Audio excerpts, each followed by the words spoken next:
తెలంగాణలో ఎమ్మెల్యేల ఫిరాయింపుపై సుప్రీం కీలక తీర్పును వెలువరించింది. దీనికి సంబంధించి పూర్తి సమాచారం Telangana input editor NTV Telangana input editor Donthu Ramesh లైవ్లో అందించడానికి సిద్ధంగా ఉన్నారు.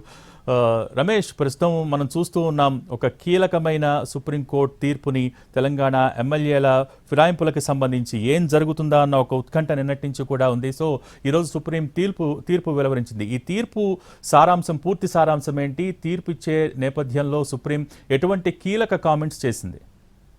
సుప్రీంకోర్టు చీఫ్ జస్టిస్ గవాయి ఇచ్చిన తీర్పు కేవలం తెలంగాణలో పార్టీ ఫిరాయించిన ఎమ్మెల్యేలకే కాకుండా దేశవ్యాప్తంగా రాజ్యాంగంలోని 10వ షెడ్యూల్లో పార్టీ ఫిరాయింపుల చట్టానికి సంబంధించి స్పీకర్ ఎటువంటి నిర్ణయం తీసుకోవాలి, ఈ అంశాలపైన ఎలా ముందుకు వెళ్ళాలన్న అంశంపైన కీలక తీర్పు వెలువరించారు.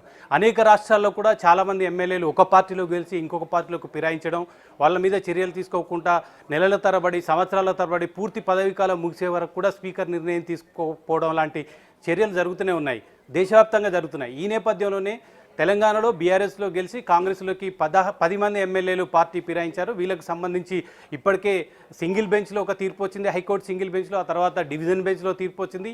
ఈ 2 తీర్పులను పరిగణలోకి తీసుకొని సుప్రీంకోర్టు కీలకమైన తీర్పు ఈరోజు వెలువరించింది. కేవలం సింగిల్ బెంచ్ ఇచ్చిన తీర్పు సక్రమంగా ఉంది, డివిజన్ బెంచ్ ఇచ్చిన తీర్పు పూర్తిగా రాజ్యాంగంలోని 10వ షెడ్యూల్ని కాలరాసే విధంగా ఉందంటూ కూడా సుప్రీంకోర్టు చీఫ్ జస్టిస్ గవాయి వ్యాఖ్యానించిన నేపథ్యంలో 3 నెలల్లోపు స్పీకర్కు ఒక కాలపరిమితి, ఒక బౌండరీ విధించారు. 3 నెలల్లోపు ఖచ్చితంగా వీళ్ళపైన ఎటువంటి నిర్ణయం తీసుకోవాలని కూడా సుప్రీంకోర్టు ఆదేశించింది. దీంతో ఇప్పుడు బాల్ స్పీకర్ కోర్టులో ఉంది. స్పీకర్ ఎటువంటి నిర్ణయం తీసుకుంటున్నారనే దాని మీద ఆసక్తి నెలకొంది. ఇప్పుడు ఎమ్మెల్యేలకు సంబంధించి అనేక ఆధారాలు, ఎవరైతే పిటిషనర్లు ఉన్నారో టీఆర్ఎస్ తరఫున, బీఆర్ఎస్ తరఫున కేటీఆర్ కానీ లేదా పాడి కౌశిక్ రెడ్డి కానీ, అంతకుముందు హైకోర్టులో పిటిషన్ వేసిన BJP floor leader Maheshwar Reddy కానీ అనేక ఆధారాలు జతపరిచారు. పార్టీ ఫిరాయించిన ఎమ్మెల్యేలకు సంబంధించి వీళ్ళు ఒక పార్టీలో కలిసి ఇంకొక పార్టీలోకి ఫిరాయించారు, వీళ్ళు పార్టీ వ్యతిరేక కార్యక్రమాలకు పాల్పడినారు అన్న అంశానికి సంబంధించి కీలకమైన డాక్యుమెంట్స్ కూడా ఇచ్చారు. అదేవిధంగా సుప్రీంకోర్టు ఒక కీలకమైన వ్యాఖ్యం చేసింది.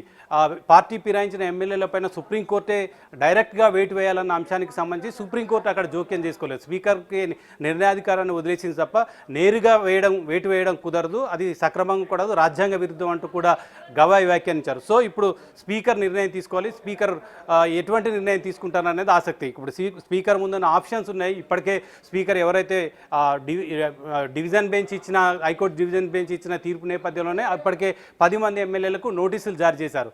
ఎందుకు మీరు పార్టీ వ్యతిరేక కార్యక్రమాలకు పాల్పడ్డారు, ఎందుకు పార్టీ ఫిరాయించారు అన్న అంశానికి సంబంధించి స్పీకర్ ఇప్పటికే నోటీసులు జారీ చేసిన నేపథ్యంలో ఇంకా ఎమ్మెల్యేల నుంచి ఇంకా నోటీసులకు సంబంధించిన రిప్లై అయితే స్పీకర్కు రాలేదు. ఇప్పుడు 3 నెలల్లోపు, అంటే అక్టోబర్ 31 లోపు ఖచ్చితంగా స్పీకర్ సుప్రీంకోర్టు ఆదేశాల ప్రకారం ఇక చీఫ్ జస్టిస్ ఇచ్చాడు కాబట్టి నిర్ణయం తీసుకోవాలి.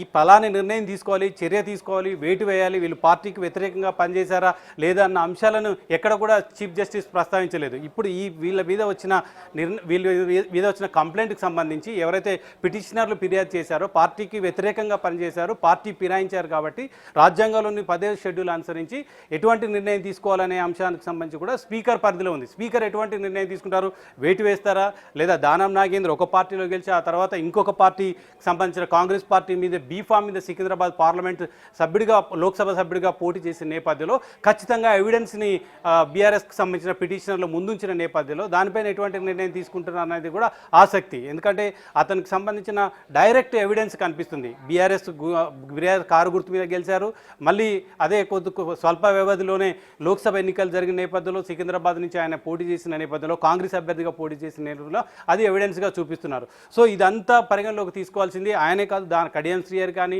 లేదా తెల్ల వెంకట్రావు కానీ లేదా పోచారం శ్రీనివాసరెడ్డి కానీ, బండ్ల కృష్ణమోహన్ రెడ్డి కానీ, అరికెపూడి గాంధీ కానీ, కాలే యాదయ్య కానీ, ప్రకాష్ గౌడ్ కానీ, ఇలాంటి వారందరి మీద ఎటువంటి చర్యలు తీసుకోవాలనేది ఇప్పుడు స్పీకర్ కోర్టులో ఉంది. స్పీకర్ ముందున్న ఆప్షన్స్, ఆయన మళ్ళీ దీనికి సంబంధించి స్పీకర్ నోటీసులు ఇష్యూ చేసిన నేపథ్యంలో అందరు ఎమ్మెల్యేల నుంచి నోటీసులు తీసుకున్న తర్వాత వాళ్ళు ఏ అంశాలు ప్రస్తావించారు, మేము పార్టీ ఫిరాయించామా లేదా అన్న అంశానికి సంబంధించి వాళ్ళ రిప్లైని కూడా పరిగణలోకి తీసుకొని ఒకరొకరుగా పిలిచి స్పీకర్ మళ్ళీ వాళ్ళ మీదనే ఈ సుప్రీంకోర్టు జడ్జిమెంట్ నేపథ్యంలో వాళ్ళందరితో మాట్లాడడం జరుగుతుంది. ఆ తర్వాతనే నిర్ణయం తీసుకునే అవకాశం ఉంది. కాకపోతే ఇప్పుడు సుప్రీంకోర్టు ఒక కాలపరిమితి విధించింది కాబట్టి ఖచ్చితంగా 3 నెలల వ్యవధిలో నిర్ణయం తీసుకోవాల్సి ఉంటుంది. నిర్ణయం ఏదనేది స్పీకర్కు అంతిమ నిర్ణయం ఉంది.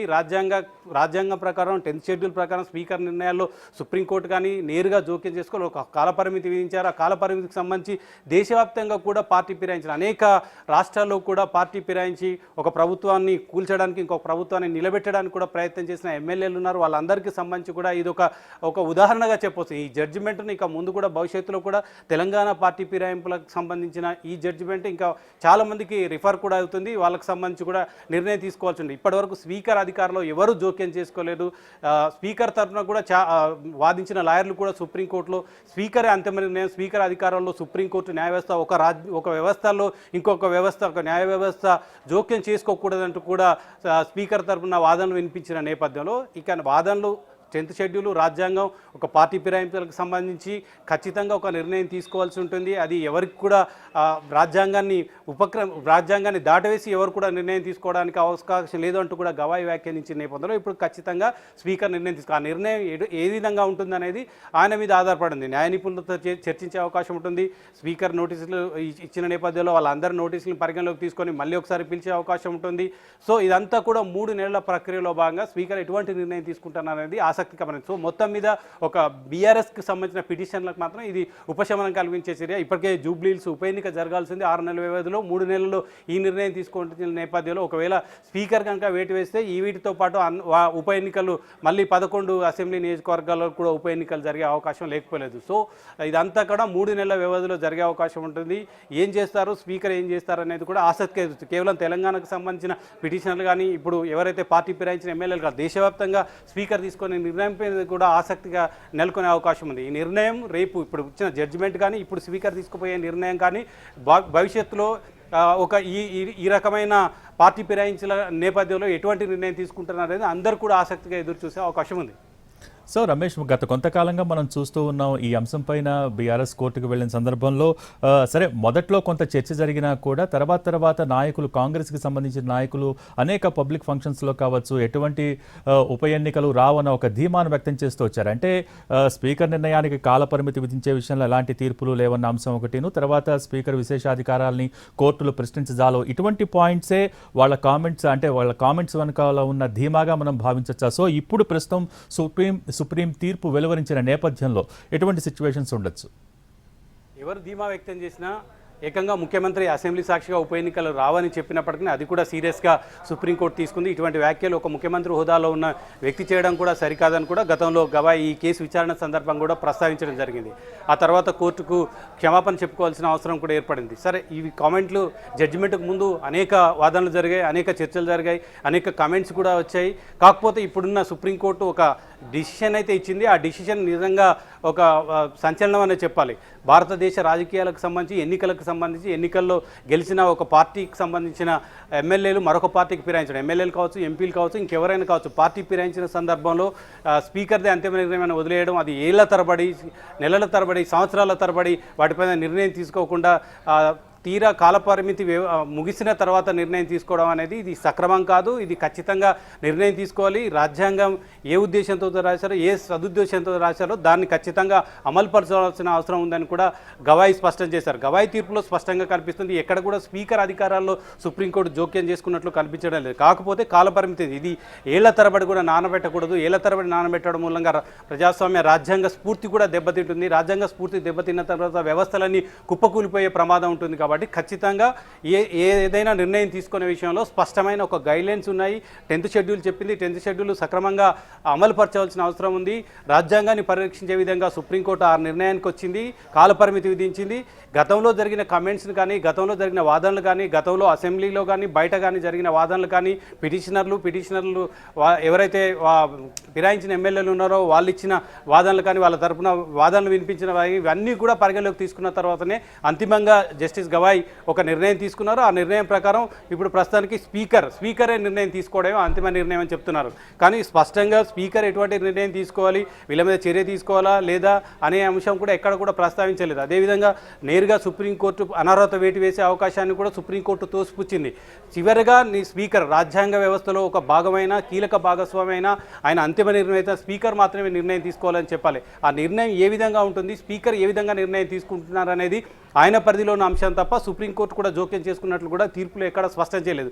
సో స్పీకర్ నిర్ణయం తీసుకోవాలి. స్పీకర్ ఎటువంటి నిర్ణయం తీసుకుంటారు, ఎవిడెన్స్ చూపిస్తారు. ఎవరైతే నేను గతంలో చెప్పినట్టు పార్టీ ఫిరాయించిన ఎమ్మెల్యేలు ఒక పార్టీలోకి వెళ్ళి ఇంకొక పార్టీలోకి వెళ్ళారా లేదా, మనం చూస్తున్న బండ్ల కృష్ణమోహన్ రెడ్డి తన పార్టీ ఫిరాయించలేదు, తన పైన దుష్ప్రచారం చేస్తున్నారంటూ పోలీస్ స్టేషన్లో కూడా కంప్లైంట్ చేసి ఎఫ్ఐఆర్ కూడా నమోదు చేపించుకున్నారు. అటువంటి వాళ్ళు ఇప్పుడు స్పీకర్ నోటీసులు ఇచ్చిన నేపథ్యంలో నేను పార్టీ మారలేదు, నేను బీఆర్ఎస్ ఎమ్మెల్యేగానే కొనసాగుతున్నాను, తన మీద దుష్ప్రచారం చేస్తున్నారంటూ ఎఫ్ఐఆర్ కాపీని కూడా చూపించారు. ఇవన్నీ కూడా వాదనలు. ఒక్కొక్క ఎమ్మెల్యేని పిలిచిన తర్వాత ఆ ఎమ్మెల్యే ఇచ్చిన వివరణను పరిగణలోకి తీసుకొని ఆ ఎమ్మెల్యే పార్టీ ఫిరాయించాడా లేదా, ఆధారాలు ఉన్నాయా లేదా, ఎవరైతే కంప్లైంట్ చేశారో వాళ్ళకి సంబంధించిన ఆధారాలు ఉన్నాయా మొత్తం పరిశీలించిన తర్వాతనే స్పీకర్ నిర్ణయం తీసుకోవాల్సి ఉంటుంది. ఇది ఆయన కూడా న్యాయ నిపుణులతో చర్చించిన తర్వాత ఎటువంటి నిర్ణయం తీసుకోవాలి. ఒక దానం నాగేందర్ విషయంలో మినాయిస్తే ఎక్కడ కూడా స్పష్టమైన ఆధారాలు ఉన్నట్లు కూడా చూపించాల్సిన అవసరం ఉంది. ఇటు పిటిషనర్ల తరపున ఎవరైతే ఉన్నారో వాళ్ళు కానీ లేదా ఇప్పుడు బీఆర్ఎస్ తరపున ఫైట్ చేస్తున్న పార్టీ ఫిరాయించిన ఎమ్మెల్యేల మీద ఫైట్ చేస్తున్న వాళ్ళు కానీ స్పష్టమైన ఆధారాలు చూపించిన తర్వాతనే స్పీకర్ నిర్ణయం తీసుకుంటారు. ఆ నిర్ణయం ఏంటనేది ఇప్పుడు ఆసక్తిగా మారింది. Okay, thank you Ramesh.